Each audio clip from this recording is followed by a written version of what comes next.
Third में आप सभी का स्वागत है। दोस्तों आज है 20 जून 2020 और हम डिस्कस करने वाले हैं 20 जून के करंट अफेयर्स के बारे में। अगर आपने चैनल सब्सक्राइब नहीं किया तो सब्सक्राइब कर लीजिए, जिससे आने वाले सारे वीडियो आपको मिलते रहेंगे। और आप हमें ज्वाइन कर सकते हैं टेलीग्राम पर और इंस्टाग्राम पर, जिसका लिंक आपको वीडियो के डिस्क्रिप्शन बॉक्स में मिल जाएगा। चलिए बढ़ते हैं आज के पहले क्वेश्चन की तरफ। तो पहला क्वेश्चन है, यौन हिंसा उन्मूलन दिवस कब मनाया गया है? 16 जून, 17 जून, 18 जून और 19 जून। तो सही ऑप्शन है हमारा ऑप्शन डी 19 जून। 19 जून को जो है यौन हिंसा उन्मूलन दिवस मनाया गया है। ये क्यों मनाया जाता है? तो आप नाम में ही देख सकते हैं, यौन हिंसा उन्मूलन। मतलब जो देखते हैं कि गर्ल्स के साथ जो लड़कियां हैं उनके साथ बहुत ज़्यादा जो मतलब यौन हिंसा होती रहती है, तो उसको उन्मूलन करने के लिए, उसको मतलब रोकने के लिए और उस बारे में लड़कियों को जागरूक करने के लिए भी ये 19 जून को मनाया गया है, यौन हिंसा उन्मूलन दिवस। मैं बात करें 18 जून को, तो 18 जून को जो है सस्टेनेबल गैस्ट्रोनॉमी डे मनाया गया है। 17 जून को जो है आपका world day to combat desertification and drought मनाया गया है। और 16 जून को जो है international day of family remittances मनाया गया है। किस राज्य सरकार ने 18 जून को मास्क दिवस मनाया है? केरल, कर्नाटक, तमिलनाडु और गोवा। तो सही ऑप्शन है ऑप्शन बी कर्नाटक। कर्नाटक की सरकार ने जो है 18 जून को जो है मास्क डे या मास्क दिवस मनाया है। ये क्या है? तो मेनली जो है लोगों को जागरूक करने के लिए कि आपको मास्क कैसे मतलब यूज़ करना है, आपको हैंड वॉश कैसे करना है, सैनिटाइजर का यूज़ कैसे करना है। तो लोगों को जो है मेनली कोविड-19 के प्रति सचेत करने के लिए जो है 18 जून को मास्क डे मनाया है। किसने? कर्नाटक की सरकार ने। अगर बात करें कर्नाटक के, तो कर्नाटक ने एक कैंपेन लॉन्च किया था जिसका नाम था नमस्ते ओवर हैंडशेक। उसका कोरोना वॉच ऐप भी महाराष्ट्र में लॉन्च किया गया था। और महाराष्ट्र में जो है कोविड-19 राहत कोष के लिए धन जुटाने के लिए ऑनलाइन शतरंज टूर्नामेंट का जो है आयोजन किया था। और दुनिया का सबसे लंबा प्लेटफॉर्म जो है, जो 1400 मीटर लंबा होगा, तो सबसे लंबा प्लेटफॉर्म का निर्माण भी कर्नाटक में किया जा रहा है। और उसके बाद उन्होंने जो है नीट के लिए, जो नीट के स्टूडेंट है और जो कर्नाटक टीईटी के जो स्टूडेंट है, तो उनके लिए जो है get set go online coaching app launch किया गया है। इसके द्वारा, तो कर्नाटक की सरकार द्वारा। अगर बात करें कर्नाटक की, तो मैप पे आप देख सकते हैं ये कर्नाटक है, जिसका गठन 1 नवंबर 1956 को हुआ था। राजधानी इसकी बेंगलोर है। सीएम का नाम BS येदियुरप्पा है और राज्यपाल का नाम वाजूभाई बाला है। कोविड-19 के कारण किस राज्य में होने वाली पूरी रथ यात्रा पर रोक लगा दी है? बिहार, उत्तर प्रदेश, झारखंड और उड़ीसा। तो सही ऑप्शन है ऑप्शन डी उड़ीसा।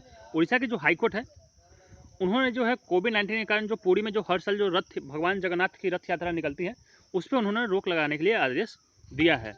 और अभी इस जो उड़ीसा हाई कोर्ट के निर्णय को जो है सुप्रीम कोर्ट में चुनौती दी गई है, तो हो सकता है कि ये रोक अभी हट भी सकती है। उड़ीसा के जो हाई कोर्ट के जो मुख्य न्यायाधीश, उनका नाम है मोहम्मद रफीक। अभी नए नए मुख्य न्यायाधीश बने। और मोर जीवन मोर प्रतिभा पहल की शुरुआत उड़ीसा में की गई थी। किसानों को अनुबंध कृषि की अनुमति भी जो उड़ीसा की राज्य सरकार ने दिया था। और जल जीवन मिशन के लिए जो है भारत सरकार ने उड़ीसा को 445 करोड़ रुपये दिए हैं। और उस उड़ीसा में जो है उत्कल जननी को राज्यगान घोषित किया है। और पेटा की तरफ से उड़ीसा के मुख्यमंत्री को हीरो टू एनिमल अवार्ड दिया गया है। RBI ने हाउसिंग फाइनेंस कंपनी के लिए नेट ऑन फंड्स को 10 करोड़ से बढ़ाकर कितना कर दिया है? 15 करोड़, 20 करोड़, 25 करोड़ और 35 करोड़। तो सही ऑप्शन है ऑप्शन बी 20 करोड़। जो नेट ऑन फंड है, तो पहले साल में जो जैसे 2021 तक जो हाउसिंग फाइनेंस कंपनी जिसको HFC बोलते हैं, HFC, तो HFC को जो है 2021 के अंतर इस जो नेट ऑन फंड है उसको 10 करोड़ से 15 करोड़ करना है। और फिर 2022 में जो है इनको 15 करोड़ से बढ़ाकर 20 करोड़ करना है। तो RBI ने जो इसको 2 साल का टाइम दिया है कि आपको नेट ऑन फंड को जो है 10 करोड़ से 20 करोड़ कर लेना है। अगर बात करें RBI की, तो RBI का फुल फॉर्म होता है reserve bank of India. India का सेंट्रल बैंक है और बैंकों का बैंक भी इसको बोलते हैं। जिसकी स्थापना जो है 1 अप्रैल 1935 को हुआ था RBI एक्ट के तहत। और कोलकाता में इसकी स्थापना हुई थी। हेडक्वार्टर भी इसका मुंबई है। गवर्नर का नाम शशिकांत दास है और इसके जो 4 डिप्टी गवर्नर हैं उनका नाम है MD Patra, NS Viswanathan, BP कानूनगो और MK जैन। शारजाह ऑनलाइन अंतर्राष्ट्रीय शतरंज चैंपियनशिप किसने जीती है? कार्लसन मैक्सन, विश्वनाथन आनंद, शख्रियार मामेदिरोव और इनमें से कोई नहीं। तो सही ऑप्शन है ऑप्शन सी शख्रियार मामेदिरोव। इन्होंने जो है शारजाह में जो ऑनलाइन अंतर्राष्ट्रीय शतरंज चैंपियनशिप हुआ था उसको इन्होंने जीता है। किस राज्य केंद्र शासित प्रदेश ने अपने कृषि उत्पादन विभाग का नाम बदल दिया है? झारखंड, उत्तर प्रदेश, छत्तीसगढ़ और जम्मू और कश्मीर। सही ऑप्शन है ऑप्शन डी जम्मू एवं कश्मीर। जम्मू एवं कश्मीर ने जो है अपने जो कृषि उत्पादन विभाग था उसका नाम बदलकर उन्होंने कृषि उत्पादन एवं किसान कल्याण विभाग कर दिया है। खादी एवं ग्रामोद्योग आयोग द्वारा महाराष्ट्र में किसका उत्पादन शुरू करने की परियोजना शुरू की गई है? तो तार गुड़, नीरा, ए और बी दोनों, और इनमें से कोई नहीं।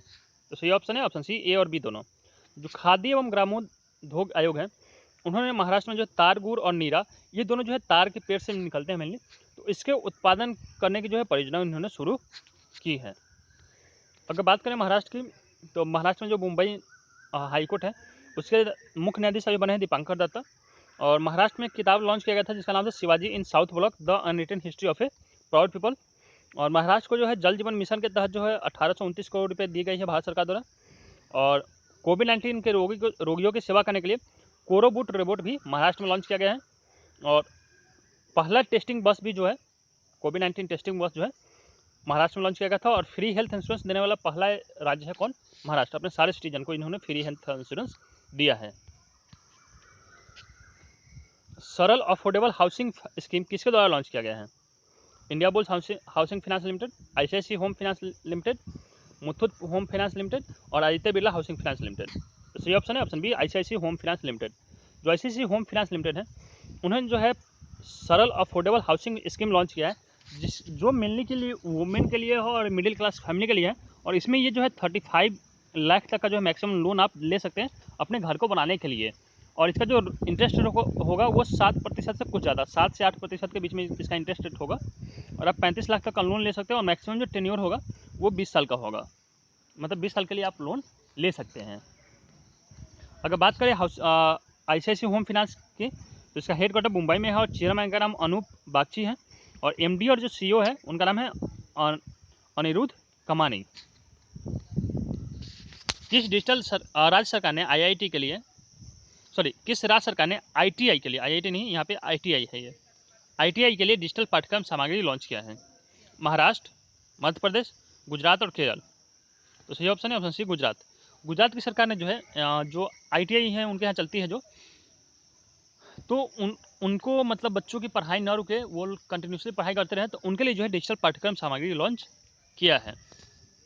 बात करें गुजरात की, तो 1 मई 1960 को इसका गठन हुआ था। आप मैप पे ये देख सकते हैं गुजरात यहाँ पे। राजधानी इसकी गांधीनगर है, सीएम का नाम विजय रूपानी है और राज्यपाल का नाम आचार्य देवव्रत है। किस राज्य ने रोका छेका तकनीक को प्रभावी रूप से लागू करने की घोषणा की है?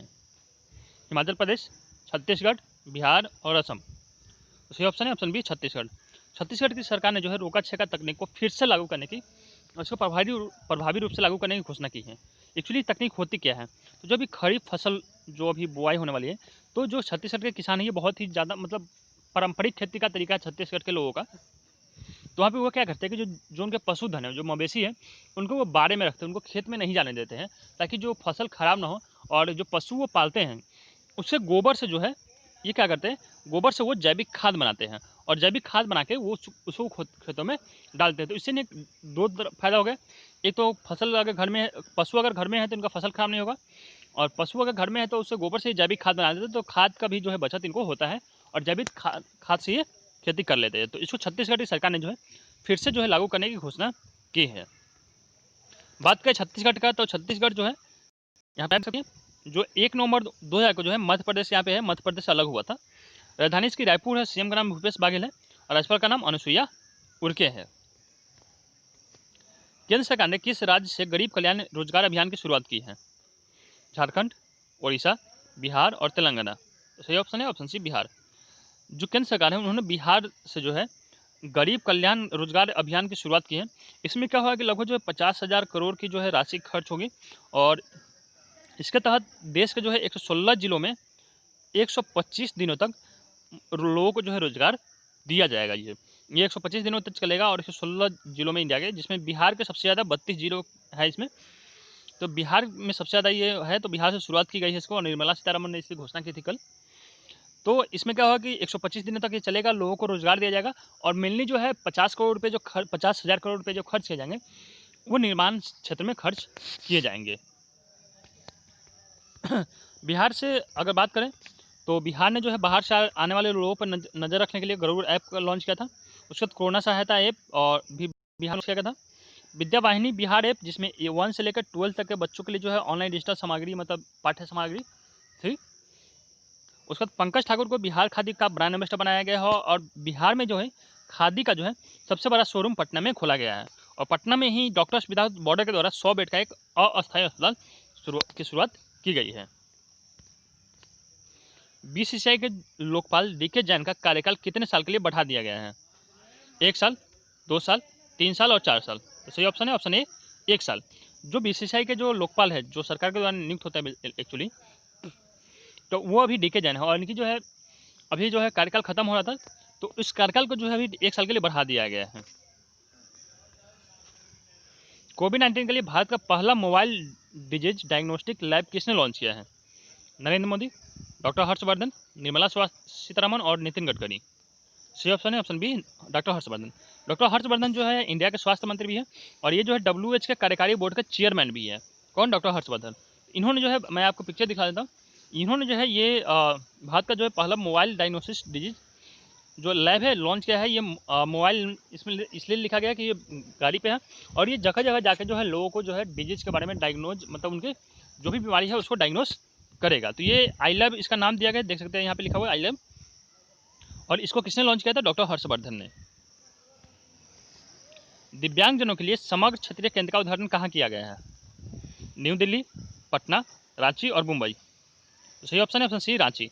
रांची में जो है दिव्यांगजनों के लिए मतलब जो लोग दिव्यांग है उनको मतलब उनके जीवन को और सुधारने के लिए, उनको रोजगार देने के लिए, उनको प्रशिक्षित करने के लिए जो है समग्र क्षेत्रीय केंद्र का उद्घाटन किया गया है, जिसका हेडक्वार्टर भी रांची में ही होगा। आज का अंतिम क्वेश्चन है, एयर वेंटी ऐप कहाँ लॉन्च किया गया है? न्यू दिल्ली, पटना, रांची और मुंबई। तो सही ऑप्शन है ऑप्शन डी मुंबई। मुंबई में जो है लोगों को जो है किस हॉस्पिटल में कितने बेड और कितने वेंटिलेटर खाली है उसकी जानकारी देने के लिए जो है एयर वेंटी ऐप लॉन्च किया गया है। और इसी तरह का एक ऐप जो है लॉन्च किया गया था न्यू दिल्ली में, जिसका नाम था दिल्ली कोरोना ऐप नाम थे से दिल्ली में भी सेम ऐप लॉन्च किया गया था। बात करें मुंबई की, तो मुंबई जो है इंडिया का पहला, एशिया का 19वां और वर्ल्ड का जो है 60वां सबसे ज़्यादा एक्सपेंसिव सिटी है। और मुंबई में जो है पहली टेस्टिंग बस भी इंडिया की लॉन्च की गई थी। तो दोस्तों ये वीडियो यहीं पे खत्म होता है। आशा करता हूँ आपको वीडियो अच्छा लगा होगा। आगे के वीडियो पाने के लिए चैनल को सब्सक्राइब कीजिए और घर पे रहिए, सुरक्षित रहिए। मिलते हैं एक नए वीडियो में कुछ नए करंट अफेयर्स, कुछ नए टॉपिक के साथ। तब तक के लिए धन्यवाद।